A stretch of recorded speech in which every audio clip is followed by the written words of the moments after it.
പ്രൈസിലോട് Christ ശ്രമിക്കുന്ന എല്ലാ പ്രിയപ്പെട്ടവർക്കും നിന്റെ മരുന്നായ യേശു ക്രിസ്തുനാമത്തിലുള്ള സ്നേഹവും വന്ദനവും അറിയിക്കുന്നു. ചിന്തയ്ക്ക് ആധാരം എടുത്തിരിക്കുന്ന വേദഭാഗം റോമാലേഖനം 16-ാം അധ്യായം അതിന്റെ 20-ാം വാക്ക് ഇങ്ങനെ പറയും: സമാധാന ദൈവമോ വേഗത്തിൽ സാത്താനെ നിങ്ങളുടെ കാൽ കീഴിൽ ചതച്ചു കളയും. ഇവിടെ അപ്പോസ്തലനായ പൗലോസ് റോമാലേഖനം എഴുതുമ്പോൾ റോമാ സഭയോട് പറയുകയാണ് സമാധാനത്തെ ദൈവത്തെ കുറിച്ച്. ആ ദൈവം എന്ത് ചെയ്യും? വേഗത്തിൽ സാത്താനെ നിങ്ങളുടെ കാൽ കീഴിൽ ചതച്ചു കളയും.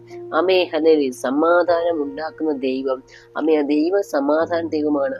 ആ ദൈവം കൊടുക്കുന്ന സമാധാനം അനുഭവിക്കാൻ കഴിയാതെ സാത്താൻ സഭയുടെ അല്ലെങ്കിൽ നമ്മുടെ ജീവിതത്തിൽ കലഹമുണ്ടാക്കുമ്പോൾ, സമാധാനത്തെ എടുത്തു കളയുമ്പോൾ ദൈവം പറയുകയാണ് അവന്റെ അവന്റെ പ്രവൃത്തിക്ക് ദൈവം അതിരുകളെ വെക്കാൻ പോവുക. അവന്റെ അവൻ നമ്മുടെ ജീവിതത്തിൽ പ്രവർത്തിക്കുന്ന അല്ലെങ്കിൽ നമ്മുടെ ശുശ്രൂഷയാകയാലും ആത്മീയ ജീവിതമാകിയാലും കുടുംബജീവിതമായാലും നമ്മുടെ ജീവിതത്തിൽ കലഹമിടകുവാൻ ശ്രമിക്കുന്ന ആ സാത്താന പ്രവൃത്തികളെ ദൈവം അഴിച്ചു കളയും. വിശ്വാസ ജീവിതത്തിൽ ജനത്തെ തെറ്റിച്ചു കളയുന്ന ആ സാത്താന്റെ പ്രവൃത്തികളെ ദൈവം അഴിച്ചു കളയും.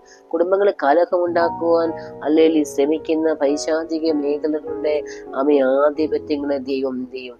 കാൽ കീഴ് ചതച്ചാൽ അവനെ കീഴെയാക്കി കളയുമെന്ന് പറഞ്ഞത്. അവനെ എന്ത് ചെയ്യും? അവയെ പൂർണ്ണമായും ദൈവം നീക്കിക്കളയും. നമ്മുടെ ദൈവം സമാധാന ദൈവമാണ്. ദൈവം എന്ത് ചെയ്യും? നമ്മുടെ ജീവിത സമാധാനങ്ങൾ നൽകി തരേണ്ടതിന്, നമ്മുടെ ജീവിത സ്വസ്ഥതകളെ നൽകി തരേണ്ടതിന്, അതിനെ തരാതിരിക്കുവാൻ വാദിക്കുന്ന മേഖലകളെ, സാത്താന്റെ പ്രവർത്തികളെ കർത്താവ് കാൽ കീഴിൽ വേഗത്തിൽ ദൈവം ചെയ്യുന്ന പറഞ്ഞത്. വേഗത്തിൽ ദൈവം എന്ത് ചെയ്യും? വേഗത്തിൽ ചെയ്യും. നമുക്ക് കാണുവാൻ കഴിയും. ഉൽപ്പത്തി പുസ്തകത്തിൽ വായിക്കുമ്പോൾ ഞാൻ നിനക്കും നിന്റെ സന്തതിക്കും അവളുടെ സന്തതിക്കും തമ്മിൽ ശത്രുത്വം ഉണ്ടാകും, അവന്റെ കാൽ നിന്റെ തല തകർക്കും എന്ന് പറയുന്നു. യേശു ക്രിസ്തു ക്രൂശിൽ പിശാചിന്റെ അധികാരത്തെ ദൈവം പിടിച്ചു വാങ്ങി. ഒരു ജനത്തെ മുഴുവൻ പാപത്തിലേക്ക്, നമുക്കറിയാം ഏദനില് ആദാമിനാൽ ഹൗവ വഞ്ചിക്കപ്പെട്ട് ആദാമിനെ കൂടെ പാപത്തിലേക്ക് വലിച്ചു കൊണ്ടുപോയ ആദാമിലൂടെ പുറപ്പെട്ടു വരേണ്ട ഒരു ജനത്തെ എന്ത് ചെയ്തു? പാപത്തിലേക്ക് കൊണ്ടുപോയി. എന്നാൽ ആ ജനത്തെ തിരിച്ചു പിടിക്കേണ്ടതിന് ആദാമിലൂടെ എന്ത് ചെയ്തു? പിശാച് ജയിച്ചു. പക്ഷെ എന്നാൽ കർത്താവ് എന്ത് ചെയ്തു? കാൽവറി ക്രൂശിൽ മരിച്ച് അവൻ ദൈവം എന്ത് ചെയ്തു? അവന്റെ അധികാരത്തെ പാപത്തിൽ മരിച്ച ജനത്തെ ദൈവം വീണ്ടെടുത്തു. ഹല്ലേലൂയ. നാശത്തിലേക്ക് കൊണ്ടുപോയിരുന്ന അസമാധാനത്തിലേക്ക് കൊണ്ടുപോയിരുന്ന ഒരു തലമുറയെ ദൈവം സമാധാനത്തിലേക്ക് കൊണ്ടുവരുവാൻ ഇടയായി തീർന്നു. നോക്കൂ, അവന്റെ അധികാരത്തെ ദൈവം എന്ത് ചെയ്തു? അവന്റെ തലയെ തകർക്കുക എന്ന് പറയുമ്പോൾ തല അധികാരത്തെ കാണിക്കുന്നത്. ഹല്ലേലൂയ. അതുകൊണ്ട് ആ അധികാരത്തെ ദൈവം എന്ത് ചെയ്തു? പിടിച്ചു വാങ്ങി. ഹല്ലേലൂയ. തല എന്ന് കാണിക്കുന്ന അധികാരമാണ്. ഹല്ലേലൂയ. തലയില്ലാത്ത ആളല്ല പിശാച്. തലയിട്ടു. പക്ഷെ അവന്റെ അധികാരത്തെ ദൈവം എന്ത് ചെയ്ത്? പിടിച്ചു വാങ്ങി. അധികാരത്തെ പിടിച്ചു വാങ്ങിയിട്ട് ആ അധികാരം ദൈവമക്കളായി നമുക്ക് തന്നു. ദൈവം പറയുന്നു നമുക്ക് എന്ത് ചെയ്യും? അവരുടെ മേൽ അധികാരമുണ്ട്. പിശാചിന്റെ മേൽ അധികാരം നമുക്കുണ്ട്. അല്ലെങ്കിൽ നാം അവരെ വാഴണം. നാം എന്ത് ചെയ്യും? സകലത്തെ വാഴുവാനുള്ള അധികാരം നമുക്ക് ഉണ്ട്. ഇവിടെ പറയുകയാണ് ഹല്ലേലൂയ. സമാധാന ദൈവം സാത്താനെ വേഗത്തിൽ കാൽ കീഴിൽ ചതച്ചു കളയും. കർത്താവ് ഈ ഭൂമിയിലേക്ക് വന്ന് സമാധാനം ഉണ്ടാക്കുവാനാണ്. ദൈവ സമാധാനത്തിന്റെ ദൈവമാണ്. ഹല്ലേലൂയ. നമ്മുടെ സമാധാനത്തെ തകർത്ത് കളയുവാൻ, നമ്മുടെ സ്വസ്ഥതയെ തകർത്ത് കളയുവാൻ, നമ്മുടെ ആത്മീയ ജീവിതത്തിന് സമാധാനം തകർത്ത് കളയാൻ ശ്രമിക്കുന്ന പൈശാച മേഖലകളെ നമുക്കൊരു പക്ഷേ തകർത്ത് പൂർണ്ണമായി നീക്കളയാൻ കഴിയുന്നു. അവന്റെ ശക്തി നാം പ്രാർത്ഥിക്കുമ്പോൾ അവൻ നമുക്കെതിരായി കൊണ്ടുവരുന്ന അവന്റെ പ്രവൃത്തികളെ നമുക്ക് എന്ത് ചെയ്യുവാൻ കഴിയും? അതിനെ അകറ്റി മാറ്റുവാൻ കഴിയും. എന്നാൽ നമുക്കതിനെ പൂർണ്ണമായും മാറ്റുവാൻ കഴിയത്തില്ല. എന്നാൽ കഴിയുന്ന ദൈവത്തിന് മാത്രമേ അവന്റെ പ്രവൃത്തികളെ അഴിപ്പാൻ. അതുകൊണ്ട് കർത്താവ് പറയുന്നത്, ഞാൻ പിശാചിന്റെ പ്രവൃത്തികൾ അഴിപ്പാനാണ് ഈ ഭൂമിയിലേക്ക് വന്നത്. അമ്മ ലൂക്കോസിന് സുവിശേഷം 10-ാം അധ്യായത്തിൽ പറയുന്നു, 19-ാം വാക്യത്തിൽ പറയുന്നു, പാമ്പുകളെയും തേളുകളെയും ശത്രുവിന്റെ സകല ബലത്തെയും ചവിട്ടുവാൻ ഞാൻ നിങ്ങൾക്ക് അധികാരം തരികയാണ്, അവ നിങ്ങൾക്ക് ഒരു ദോഷവും വരുത്തുകയില്ല.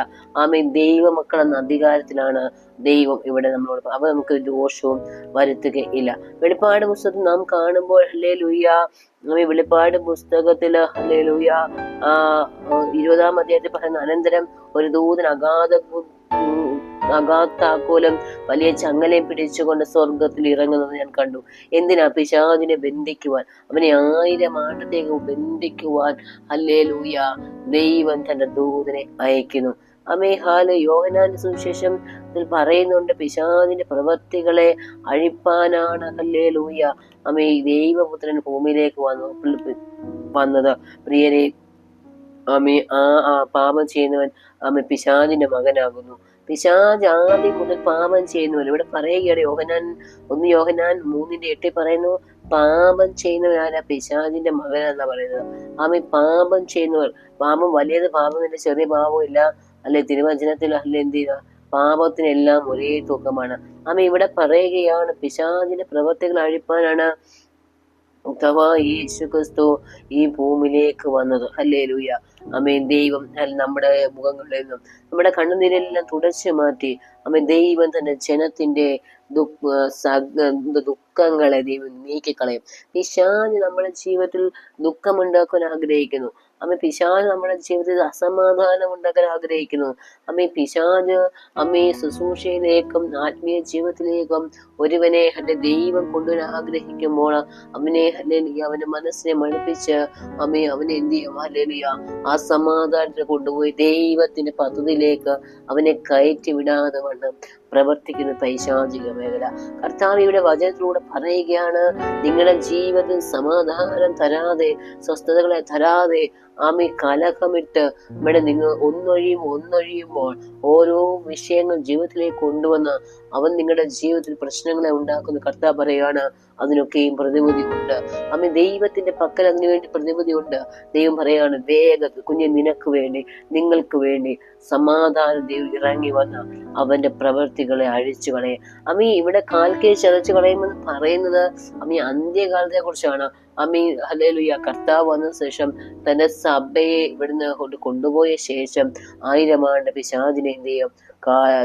അവന്റെ അവസാനം തമ്മിൽ അവനെയും അവന്റെ കൂട്ടാളികളെയും എന്നേക്കുമുള്ള അന്ധകാരത്തെ തള്ളിയിടും. അതാണ് കാൽക്കീഴ് ചതച്ചുകൾ എന്ന് പറയുന്നത്. എന്നാൽ വേഗത്തിൽ സാത്താനെ നമ്മുടെ ജീവിതത്തിൽ നിന്നുള്ള ഹല്ലേലൂയ നന്മകളിൽ നിന്ന് നമ്മെ ഹല്ലേലൂയ ദൈവത്തിനകത്തെ കൊണ്ടുപോകുന്ന 2 പ്രവൃത്തികളാണ് പറയുന്നത്. ഒന്ന് ഇന്ന് സംഭവിക്കുന്നതും നാളുകളിൽ സംഭവിക്കുന്നതും, വരുവാനുള്ളതും ഇന്നുള്ളതും.